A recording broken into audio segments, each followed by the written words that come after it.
Okay, let's unpack this. Have you ever looked at your terrace or rooftop and imagined it as more than just unused space? Mm-hmm. A peaceful green oasis, maybe? A vibrant burst of color in the urban sprawl? Or even just a little sanctuary that cleans the air right at home? Yeah, definitely. Today, we're taking a deep dive into precisely how to make that vision a reality, cultivating your very own thriving terrace garden. And what's truly fascinating, I think, is just how accessible this dream actually is. Even if you think, I don't have a green thumb. Right.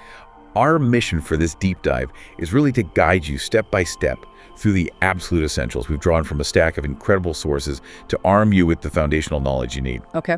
You'll learn how to transform pretty much any size terrace into your personal green haven. It really does just take a little passion and, well, as our research consistently highlights, a bit of informed planning. So you're excited, you're ready to get started. The first big question that always seems to pop up is, what plants are actually going to thrive in a terrace garden? Because it's not quite the same as planting in a backyard, is it? No, definitely not. Our sources give us some fantastic starting points, focusing on resilience and beauty. Exactly. The key is selecting plants that can handle the unique conditions of a terrace. Things like, strong sun exposure, wind, and being in a confined pot. Right. The pot thing is huge. It is. For those looking for ornamental beauty, what the research suggests are robust choices like the adenium. It's often called the desert rose. Oh, I think I know that one. Pretty flowers. Stunning, vibrant blooms, yeah. But it also has this unique, swollen trunk. It's called a caudex that stores water. So it's incredibly drought tolerant and actually looks quite sculptural. Okay, sculptural. I like that. Or you could consider a plumeria, with its famously fragrant flowers that just scream tropical paradise. Ah. These are plants really designed to thrive and add a touch of the exotic without demanding constant fuss. I love that a sculptural plant that basically sips water, that really opens up the possibilities, doesn't it? Even for those of us who might travel or forget a watering now and then. Definitely. But what about plants that are almost ridiculously low maintenance? The ones that practically take care of themselves. Okay. For the truly set it and forget it gardener, Yeah. our sources point straight to succulents. These are masters of survival. Right. Succulents make sense? We're talking about varieties like the Operculicaria placypus, which has this incredibly gnarled, ancient-looking trunk, gives it so much character. Wow. Or maybe the architectural Bacchopodium lamarae. It's often dubbed the Madagascar palm. Okay. What's brilliant about these is they demand minimal water and truly thrive in full sun, soaking up all that light an exposed terrace can offer. Yeah. They're perfect for creating a dramatic, water-wise display. That sounds great for sunny spots. And for something a bit more practical, a pomegranate tree in a large pot can actually provide both beautiful flowers and delicious fruit. It adapts surprisingly well to container life, just needs enough space and sun. A pomegranate. Yeah. On a terrace. That's amazing. Yeah. So whether you want an exotic showstopper, a low-maintenance marvel, or even some fresh fruit, the options are surprisingly diverse. It's really about picking the right personality for your green space. Spot. Now here's where it gets really interesting and often overlooked, I think. Soil. We often think of it as just, dirt. Right, just dirt. But for a terrace garden, confined in pots, it plays an absolutely critical role. What do our sources tell us about picking the right mix? Because just grabbing some heavy garden soil could spell disaster, couldn't it? It absolutely could. And this raises a crucial question. Why is soil so fundamental on a terrace? The biggest difference is that containment. In pots, heavy, dense soil can easily lead to what we call waterlogging. Okay, waterlogging sounds bad. It is. Imagine your plant roots constantly sitting in soggy conditions. They essentially suffocate and rot. It's a common and incredibly frustrating pitfall for new terrace gardeners. Yeah, I can imagine. The absolute key is a balanced, lightweight, and well-drained mix. Our sources strongly recommend a specific combination to create that perfect mini ecosystem in each pot. Yeah. Construction sand, vermicompost, and leaf mold compost. Okay, so a specific recipe then. What makes this blend so magical? What does each ingredient bring to the table that's so crucial for potted plants? Excellent question. Let's break it down. Construction sand, and we're talking about the coarser, sharper kind, isn't just filler. Okay. Its larger, angular particles create essential air pockets throughout the soil. This prevents compaction, which is absolutely vital because, roots need to breathe. Right, they need oxygen. Exactly. Without those air pockets, water just sits and roots drown. Then you have vermicompost, essentially earthworm castings. Okay, worm poop? Basically, yeah. But it's not just fertilizer. It's like a living powerhouse. It introduces a rich, beneficial microbiome that actively improves soil structure, enhances nutrient uptake, and provides a slow, steady release of nutrients. Wow. It's like a natural, long-acting vitamin for your plants. Right. And finally, leaf mold compost. This is just decomposed leaves, and it acts like a sponge. It retains moisture without becoming waterlogged and slowly releases nutrients. It kind of mimics the rich, fertile conditions of a forest floor. I see. So together, this trio ensures superior drainage, essential aeration, and a consistent supply of nutrients, all while keeping the mix lightweight enough for your terrace structure. Wow, that's a whole lot more sophisticated than just dirt. So it's not just about what you plant, but profoundly what you planted in. Precisely. This precise mix can quite literally save your plants from a watery grave and ensure they have the absolute best start. It's like building your dream home on a strong, custom-designed foundation. That's a great analogy. Now, once our chosen green residents are nestled into this perfect soil, how do we keep them hydrated and fed for long-term health? Watering isn't just about pouring water, right? Getting it right is crucial. And feeding them, that's a whole other art. What do our sources tell us about the best practices here? Right. Maintaining proper hydration and nutrition is where consistent care really comes in. For watering, your equipment really depends on the scale of your garden. Okay. For a smaller, more intimate collection of pots, a simple hose with a gentle nozzle or even an electric sprayer can work wonders. It lets you manually tend to each plant. Got it. Hands-on. But for larger setups, where efficiency becomes more important, our sources highly recommend a drip irrigation system. Ah, drip irrigation. I've heard of that. It's incredibly efficient because it delivers water precisely and slowly directly to the plant roots. It minimizes evaporation and waste. It's a real game changer for consistency, actually. That sounds like a smart way to water, ensuring every drop counts. And for food, are we thinking synthetic chemical feeds or something more natural for our urban oasis? Well, what's clear from our research is a strong advocacy for organic fertilizers in a terrace garden. Okay, organic. Like what? Think vermicompost, which we just discussed, leaf mold compost, and even your own kitchen compost. From vegetable scraps, coffee grounds, eggshells, that sort of thing. Right. Recycling too. Exactly. And these aren't just trendy, they provide a slow, steady release of nutrients that's far superior for sustained plant health and avoids the sudden spike and crash that chemical fertilizers can sometimes cause. Okay. Makes sense. You should aim to gently mix these into your plant's soil, sort of around the base, maybe once or twice a month. This consistent organic nourishment gives them the steady boost they need to thrive, stay vibrant, and resist disease naturally. So essentially, you're giving your plants a healthy organic meal plan tailored to their needs, almost like a slow-release supplement. Yeah, that's a good way to put it. It's about feeding the soil, which in turn feeds the plant, creating this wonderful, sustainable cycle right there on your roof. Exactly that. Now, beyond daily water and food, our plants face a unique set of challenges on a terrace, don't they? From intense sun to uninvited pests. Definitely. Just like us, plants need a little extra protection and some micronutrients to truly flourish. What smart solutions do our sources offer to keep our terrace garden healthy and resilient? Preventing issues before they even start. It's true, a terrace environment can be tough. Plants, much like humans, require micronutrients. Things like zinc, magnesium, and iron to stay healthy. Okay, micronutrients, like vitamins for plants. Kinda, yeah. Zinc, for example, is vital for enzyme function. Magnesium is the central atom in chlorophyll, which is essential for photosynthesis, obviously. And iron keeps leaves a vibrant green. Right. Deficiencies can show up as yellowing leaves or stunted growth, but they can be effectively addressed with a foliar spray. Foliar spray, what's that? It's a direct liquid application onto the leaves. It offers a quick way for the plant to absorb these vital elements when they need a boost. A direct vitamin shot for the leaves. That's a brilliant way to think about it.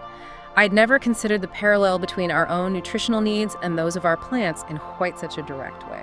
Yeah, it's quite similar in principle. What about the unwelcome visitors, pests, and fungi? How do we protect our green friends without resorting to harsh chemicals, especially in a space we might want to sit in? Good point. For common issues like pests or fungal problems, our sources emphatically highlight that natural options are always best for a terrace garden. Okay, natural. Always good. Chemical sprays can harm beneficial insects, disrupt the soil's delicate ecosystem, and like you said, leave residues. Neem oil spray is an excellent organic choice. Neem oil, I've heard of that too. It works as a natural repellent and growth disruptor for many pests without harming humans or pets. The key is consistent, maybe preventative application, and it's absolutely crucial to avoid those harsh chemical sprays to maintain your garden's natural balance and keep it a safe, healthy environment for everyone. That makes perfect sense. Keep it natural, keep it safe. And what about the sun itself? Not all plants love full, direct sun all day, every day, right? Especially in a very exposed rooftop where temperatures can soar and wind can be a factor too. That's right. While some plants, especially those succulents we discussed earlier, truly thrive in a relentless full sun, many others need a little reprieve, particularly during the hottest parts of the day or in intense summer heat. So what can you do? Our sources recommend using either a green shade net or a transparent plastic shade. Okay, shade net or plastic, what's the difference? Well, a green shade net can reduce direct sunlight by a certain percentage, offering dappled light and maybe some protection from harsh winds. A transparent plastic shade might be better for colder seasons, providing warmth while still letting light through. Ah, okay, different uses. Exactly. The choice depends entirely on the season and the specific needs of your plants. It acts like a tailored shield against intense sun, wind, or even heavy rain sometimes. It helps ensure a more consistent and forgiving environment for them. It's about creating a little microclimate up there. It's like creating a personalized health and wellness plan for your green friends. You're not just planting them, you're actively managing their environment and nutrition. You know, I once tried to grow basil on a very sunny rooftop, thinking more sun, more basil, only to find it scorched to a crisp by noon. It really highlighted how crucial that tailored protection is. Oh yeah, basil doesn't like being baked. That's a perfect example. You have to ensure they have the best chance at a long, healthy life. So we've covered the science of keeping plants healthy. Now let's talk about the art. Making your terrace garden beautiful and the practicalities of actually, acquiring your plants. Right. Because a garden isn't just about survival, it's about beauty, enjoyment, and creating a space you truly love. Absolutely. And if we connect this to the bigger picture, it's about merging that functionality with aesthetics, creating a truly harmonious and inviting space. How so? Well, consider iron stands, for example. They do so much more than just make your terrace look beautiful by creating different levels and visual interest. Okay. Crucially, they also ensure vital air circulation around your pots. This prevents moisture buildup underneath, which can lead to fungal issues and unhealthy roots. So they look good and they're practical. Ah, clever. I hadn't thought of that. Air circulation into the pot. Yep. And pot selection is absolutely paramount, both for health and the overall beauty of your garden. Our research mentions classic earthen pots or terracotta, which are porous and allow roots to breathe. Right, the classic look. Beautiful ceramic pots, which offer a huge range of aesthetic styles. And then lightweight fiber pots, which are great for larger plants where weight might be a concern on a terrace. Okay, lots of options. The key is really to choose based on your plant's specific needs. Like terracotta is fantastic for succulents because it dries out well, and the overall theme you envision for your terrace. Make it cohesive, visually pleasing, and uniquely yours. Those details really make a difference, don't they? Both practically and aesthetically. Once you know what you want and where it's going, how do you actually get these plants? You can't just wish them into existence, much as we'd like to. If only. What's the best way to stock our new green haven? Well, today, procuring plants is easier and more convenient than ever, which is fantastic for any aspiring terrace gardener. Local nurseries are always a wonderful option. Yeah, I like going to nurseries. Plants are often more affordable there, and you get that real-time assessment of their health. You can pick the strongest, most vibrant specimens. Plus, the staff can often offer really good local advice. True. But for those looking for rare varieties, maybe specific hard-to-find succulents, or perhaps just the sheer convenience of shopping from home, online plant stores offer a fantastic selection. Online? Really? For plants? Oh yeah, it's huge now. They offer a great selection and can deliver right to your door. It truly caters to all needs and preferences, whether you enjoy the hunt at a nursery or prefer a curated delivery. It sounds like the final touches are just as important as the initial planning then. These details aren't just decorative, they contribute to the health and longevity of your garden. Exactly. Truly making it your unique oasis. It's about blending purpose with beauty, creating a space that looks good, feels good, and, does good for your urban environment. Well said. So, from selecting the perfect plants and crafting that ideal lightweight soil mix, to nurturing them with smart watering and organic food, protecting them from pests and harsh elements, and finally, presenting them beautifully. We've walked through the essential steps for creating a thriving terrace garden. Our sources make it abundantly clear. It really does just take a little passion and informed planning to turn that overlooked rooftop into a vibrant living space. And with that, your rooftop really can become that green heaven you've envisioned. This deep dive has given us, I think, a comprehensive blueprint for starting and sustaining a successful terrace garden. Yeah, it feels really achievable now. But it raises an important question for you, our listener. Beyond the immediate beauty and the fresh air, what deeper connection do we cultivate when we actively nurture life right on our rooftops? Transforming stark urban spaces into vibrant personal ecosystems. And what might that teach us about our own place in the natural world? Rooftop Garden Tour, a living paradise in the sky. Welcome to my rooftop garden, a green sanctuary above the bustling world below. What began as a simple passion has now grown into a botanical haven filled with rare and climate-resilient plant species. This garden is not only a visual treat, but a story of patience, learning, and love for nature. Let me take you on a guided tour through this leafy world, filled with blooming wonders, sculpted bonsais, towering palms, and desert jewels, all thriving under the open sky, perfectly adapted to the climate and conditions of our region. Adenium Collection, the Desert Rose Wonderland. Our journey begins with one of the highlights of this rooftop garden, adeniums, also known as desert roses. Varieties on display, Adenium obesum. With its thick caudex and vibrant trumpet-like flowers, it's the star of the summer bloom. Arabicum, known for its dramatic fat trunks and sculptural appearance. Swazicum, a smaller variety but elegant in its unique blooms. Nova Tanzania, a relatively rare hybrid with intense petal coloration. Samolance and Socotronem, rare specimens, each with distinctive floral patterns and foliage texture. These plants are chosen specifically for their drought tolerance and adaptability to rooftop heat. With proper soil drainage and sun exposure, they flourish even in the hottest months. Many visitors are surprised to see how colorful and sculptural adeniums can be. Some of mine are 10+ years old, with thick, twisted trunks that look like living artwork. I've trained a few into bonsai shapes, mini trees with big personalities. Plumeria Paradise, a fragrant symphony of 70+ varieties. Next, let's walk towards the Plumeria zone, one of the most extensive collections you'll find on a rooftop anywhere. With over 70 different varieties, this area feels like walking through a tropical dream. Plumerias, or frangipani, are loved for their heavenly fragrance, vibrant colors, and the exotic appeal of their spiral-shaped flowers.